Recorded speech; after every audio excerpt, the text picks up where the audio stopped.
ഹരേ കൃഷ്ണ. എല്ലാവർക്കും മാധവത്തിലേക്ക് സ്വാഗതം. ഇന്ന് വിവാഹ പഞ്ചമി.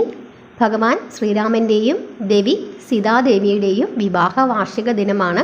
എല്ലാവരും ഭഗവതിക്കും വിവാഹ വാർഷിക ആശംസകൾ തീർച്ചയായും നിങ്ങൾ പറയണം. ഭഗവാനോട് പറയണം. വിളക്ക് കത്തിച്ച് വെച്ച് ഭഗവാനെ അവിടത്തേക്കും അമ്മ മഹാമായയ്ക്കും വിവാഹ മംഗള ആശംസകളെന്ന് പറയുക തന്നെ വേണം. അതുപോലെ ഇന്നത്തെ ദിവസം നിങ്ങൾ വിഷ്ണു സഹസ്രനാമം ജപിക്കുന്നത് വളരെ നല്ലതാണ്. അതുപോലെ നാളെ ഷഷ്ടിവ്രതം എടുക്കുന്നവരും ഇല്ലാത്തവരും ഇന്നത്തെ ദിവസം ഭഗവാനെ വിളിച്ച് പ്രാർത്ഥിക്കുന്നതിൻ്റെ കൂടെ തന്നെ മഹാദേവനെയും വേലായുധ സ്വാമിയെയും പ്രാർത്ഥിക്കണം. ഷഷ്ടിവ്രതം എടുക്കുന്ന എല്ലാവരും ഇന്ന് ഒരിക്കലുണ്ട് ശുദ്ധാഹാരത്തിൽ ഇരിക്കുക. നാളെ ഷഷ്ടിവ്രതത്തിന് വേണ്ടിയിട്ടുള്ള തയ്യാറെടുപ്പുകൾ നടത്തുക. അതുപോലെ തന്നെ വിഷ്ണു സഹസ്രനാമം ജപിച്ചാൽ നിങ്ങൾക്ക് എന്തൊക്കെ പ്രയോജനങ്ങളാണ് ഉണ്ടാകുന്നത് എന്ന് പറയാനാണ് ഇന്ന് ഞാനിവിടെ വന്നിരിക്കുന്നത്. അതിനു മുമ്പായിട്ട് വിഷ്ണു സഹസ്രനാമം ആരാണ് രചിച്ചതെന്നാണ് പറയപ്പെടുന്നത്? വ്യാസ ഭഗവാനാണ് വിഷ്ണു സഹസ്രനാമം രചിച്ചത് എന്ന് പറയപ്പെടുന്നു. വിഷ്ണുവിൻ്റെ 1000 നാമങ്ങളാണ്. ഈ 1000 നാമങ്ങൾ ഉച്ചരിച്ചാൽ നമുക്ക് എന്താണ് ഫലസിദ്ധി എന്നാദ്യം നോക്കാം. മാനസികമായ പിരിമുറുക്കം, അതായത് അമിതമായ ടെൻഷൻ തൊഴിലിടങ്ങളിലായാലും വീട്ടിലായാലും അനുഭവിക്കുന്ന ആളുകൾക്ക് വിഷ്ണു സഹസ്രനാമം ജപിച്ചാൽ അതിന് പരിഹാരമുണ്ടാകും. അതുപോലെ നിങ്ങൾക്ക് ഉറക്കമില്ലായ്മ നിങ്ങൾ അനുഭവിക്കുന്നുണ്ടെങ്കിൽ തീർച്ചയായിട്ടും വിഷ്ണു സഹസ്രനാമം ജപിച്ചാൽ നിങ്ങൾക്ക് നല്ല ഉറക്കം ലഭിക്കും. അതുകൂടാതെ മറ്റൊരു കാര്യമുണ്ട്. ഹരേ രാമ രാമ രാമ ഹരേ ഹരേ, ഹരേ കൃഷ്ണ കൃഷ്ണ കൃഷ്ണ ഹരേ ഹരേ എന്ന് ജപിച്ചുകൊണ്ട് നിങ്ങൾ കിടക്കാൻ നേരത്ത് ഉറക്കമില്ലാത്ത ആളുകൾ ജപിച്ചുകൊണ്ട് കിടന്നാൽ അറിയാതെ നിങ്ങൾ ഉറങ്ങിപ്പോകുന്നതായിട്ട് ഒരുപാട് അനുഭവസ്ഥർ പറഞ്ഞ് ഞാൻ കേട്ടിട്ടുണ്ട്. അതുപോലെ കുട്ടികൾക്ക് പഠനത്തിൽ ഒരു ശ്രദ്ധയില്ലായ്മയോ പഠനത്തിൽ പിന്നോക്കം പോവുകയോ ചെയ്യുന്നുണ്ടെങ്കിൽ അവരെ കൊണ്ട് വിഷ്ണു സഹസ്രനാമം ജപിപ്പിക്കുകയോ അതല്ലെങ്കിൽ നിങ്ങൾ മുതിർന്ന ആളുകൾ ജപിക്കുന്നത് കേൾപ്പിക്കുകയോ ചെയ്യണം. അങ്ങനെയാണെങ്കിൽ അവർക്ക് ആ ഒരു ശ്രദ്ധയുണ്ടാകുമെന്ന് പറയുന്നു. അതുപോലെ അവരെ കൊണ്ട് ഇനി കൊച്ചു കുഞ്ഞുങ്ങളാണെങ്കിൽ ഹരേ രാമ രാമ രാമ ഹരേ ഹരേ, ഹരേ കൃഷ്ണ കൃഷ്ണ കൃഷ്ണ ഹരേ ഹരേ. അത് നമ്മൾ വിചാരിക്കും വളരെ നിസ്സാരമായ ഒരു മന്ത്രമാണ്, പക്ഷേ അതൊരു മഹാമന്ത്രമാണ്. ആ മന്ത്രം നിങ്ങൾ കൊച്ചു കുഞ്ഞുങ്ങളെ കൊണ്ട് നിത്യവും ജപിപ്പിച്ചാൽ അവർക്ക് വിദ്യാപുരോഗതി ഉണ്ടാകും. അതുപോലെ ഓർമ്മക്കുറവുള്ളവർക്ക് വിഷ്ണു സഹസ്രനാമം ജപിക്കുന്നത് അവരുടെ ഓർമ്മയ്ക്ക് അത് മാറ്റി ഓർമ്മയിലേക്ക് അവരെ തിരിച്ചു കൊണ്ടുവരുന്നതിന് വളരെയധികം സഹായിക്കും. ഇനി രാത്രിയിൽ ദുസ്വപ്നം കാണുന്നവരാണെങ്കിൽ അവർ സന്ധ്യാസമയത്ത് വിഷ്ണു സഹസ്രനാമം ജപിച്ചാൽ അതിൽ നിന്നും ഒരു മോചനം ലഭിക്കും. ഇനി കുഞ്ഞുങ്ങൾ ഉണ്ടാകാതെ വിഷമിക്കുന്ന ദമ്പതികളുണ്ടെങ്കിൽ അവർ വിഷ്ണു സഹസ്രനാമം നിത്യവും പാരായണം ചെയ്യുന്നത് അവരുടെ അങ്ങനെയുള്ള മനോവിഷമം മാറി അവർക്ക് കുട്ടികൾ ഉണ്ടാകുന്നതിന് സഹായിക്കും. ഇതുപോലുള്ള കാര്യങ്ങളാണ് വിഷ്ണു സഹസ്രനാമം ജപിക്കുന്നത് കൊണ്ട് നിങ്ങൾക്ക് കിട്ടാൻ പോകുന്ന ഫലങ്ങൾ. അതുകൂടാതെ തന്നെ നിങ്ങൾക്ക് മോക്ഷപ്രാപ്തി ഉണ്ടാകും. സാമ്പത്തികമായ ബുദ്ധിമുട്ടുകൾ അനുഭവിക്കുന്നവർക്ക് വിഷ്ണു സഹസ്രനാമം ജപിക്കുന്നത് വളരെയധികം ഫലത്തെ പ്രദാനം ചെയ്യും. ഇനി വ്യാഴാഴ്ച ദിവസം നിർബന്ധമായും, എല്ലാ ദിവസവും ജപിക്കാൻ കഴിയുന്നില്ലെങ്കിൽ വ്യാഴാഴ്ച ദിവസം നിർബന്ധമായും വിഷ്ണു സഹസ്രനാമം ജപിക്കണം. ഇനി വിഷ്ണു സഹസ്രനാമം ജപിക്കുന്നതിന് ചില ചിട്ടവട്ടങ്ങളുണ്ട്. എന്തൊക്കെയാണത്? വിളക്ക് കത്തിക്കുക. നിങ്ങൾക്ക് 5 തിരിയിട്ട് കത്തിക്കാൻ കഴിയുന്നെങ്കിൽ 5 തിരിയിട്ട് കത്തിക്കുക. നെയ്ദീപം കത്തിക്കാൻ പറ്റുന്നെങ്കിൽ നെയ്ദീപം കത്തിക്കുക. ഞാൻ എപ്പോഴും പറഞ്ഞിട്ടുണ്ട്, ചെറിയ ഒരു കുപ്പി നെയ്യ് മേടിച്ച് വെച്ചിട്ട് നിങ്ങൾ കത്തിക്കുന്ന എണ്ണയിലേക്ക് ഒരു നുള്ളു നെയ്യ് ഒഴിച്ച് കത്തിച്ചാലും മതി. ഫുൾ നെയ്യ് ഒഴിച്ച് കത്തിക്കണമെന്നില്ല. അപ്പോൾ അവിടെ മഹാലക്ഷ്മി സാന്നിധ്യം ഉണ്ടാകും. അങ്ങനെ, കാരണം ഭഗവാൻ ഉണ്ടെങ്കിൽ അവിടെ ലക്ഷ്മിയും ഉണ്ട്.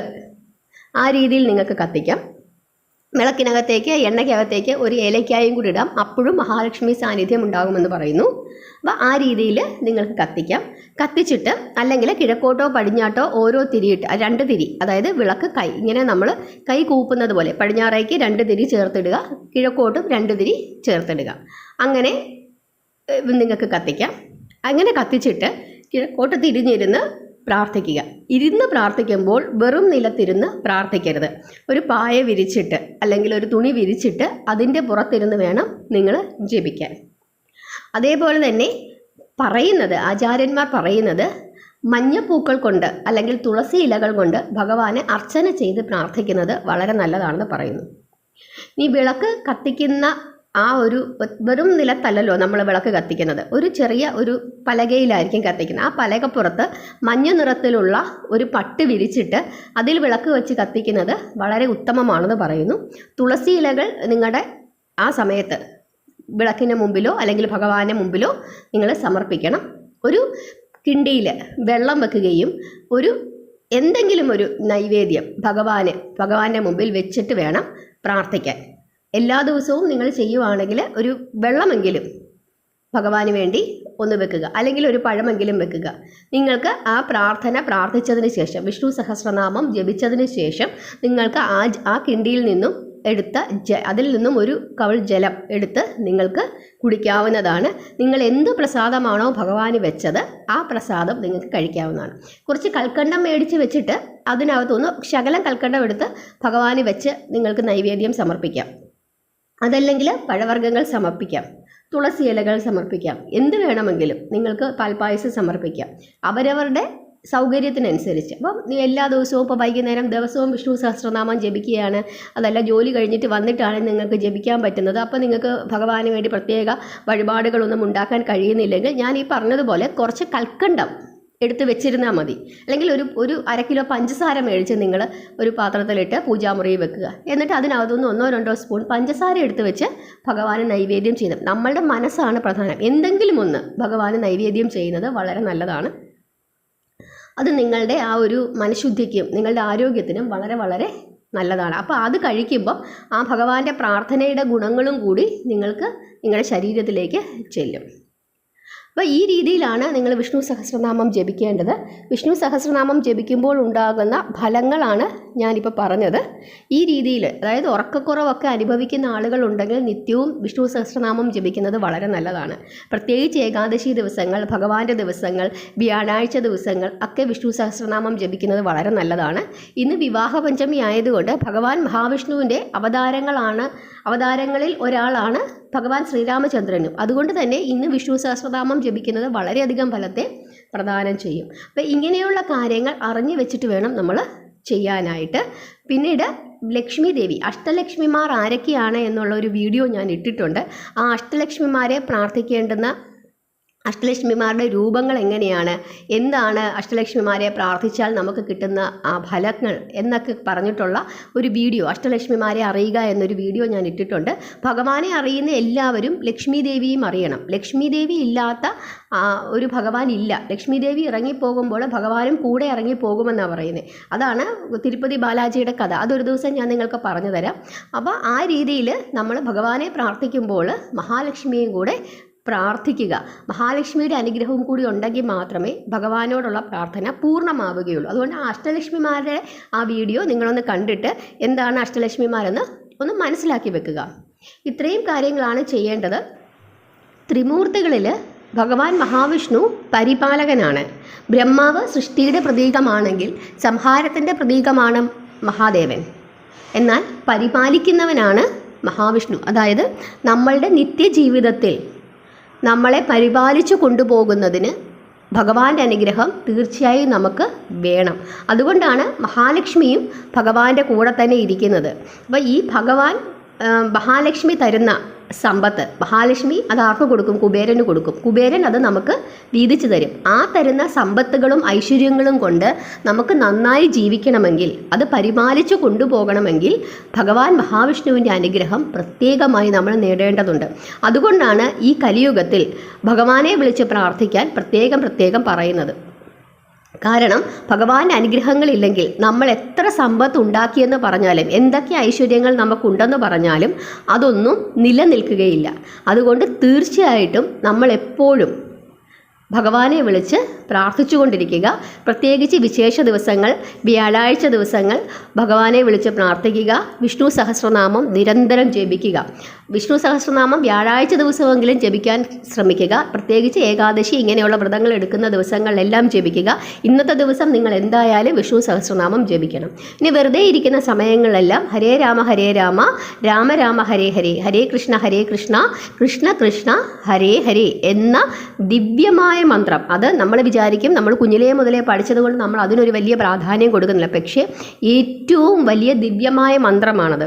ആ മന്ത്രം നിങ്ങൾ നിരന്തരം ജപിച്ചുകൊണ്ടിരുന്നാൽ നിങ്ങൾക്ക് തന്നെ മനസ്സിലാകും, നിങ്ങൾക്ക് എന്തെങ്കിലുമൊക്കെ ശാരീരികപരമായ ബുദ്ധിമുട്ടുകൾ, ഓർമ്മക്കുറവ് അല്ലെങ്കിൽ ഉറക്കമില്ലായ്മ അല്ലെങ്കിൽ ശ്രദ്ധയില്ലായ്മ ഇങ്ങനെയൊക്കെയുള്ള പ്രശ്നങ്ങളുണ്ടെങ്കിൽ ഇതെല്ലാം കുറേശ്ശെയായി മാറുന്നതായിട്ട് നിങ്ങൾക്ക് മനസ്സിലാകും. മനസ്സിന് വളരെയധികം ശാന്തത കൈവരിക്കുന്നതിന് വിഷ്ണു സഹസ്രനാമം ജപിക്കുന്നതും അതുപോലെ ഈ ഹരേ രാമ എന്ന മന്ത്രം ജപിക്കുന്നതും വളരെ നല്ലതാണ്.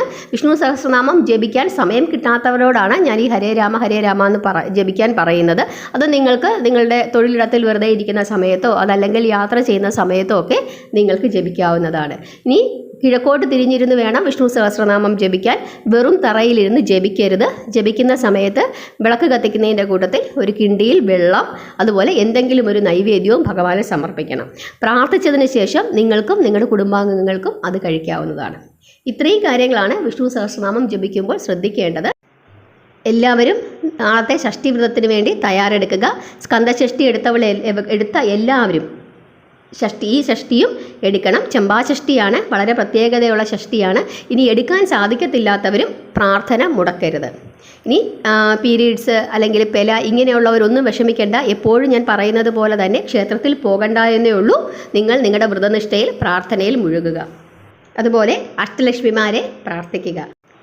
ഭഗവാന്റെ ഗുരുദക്ഷിണ എന്ന ഒരു കഥ ഞാൻ ഇട്ടിട്ടുണ്ട്. ആ കഥ കേൾക്കാത്തവരെല്ലാവരും പോയി കേൾക്കണം. വളരെ പുണ്യമാണ് ആ കഥ കേൾക്കുന്നത് തന്നെ. എല്ലാവരും നാളത്തെ വ്രതത്തിനായി തയ്യാറെടുക്കുക. ഇന്ന് വിഷ്ണു സഹസ്രനാമം ജപിക്കുക. എല്ലാവർക്കും എല്ലാവിധ ഐശ്വര്യങ്ങളും ഭഗവാൻ തരട്ടെ.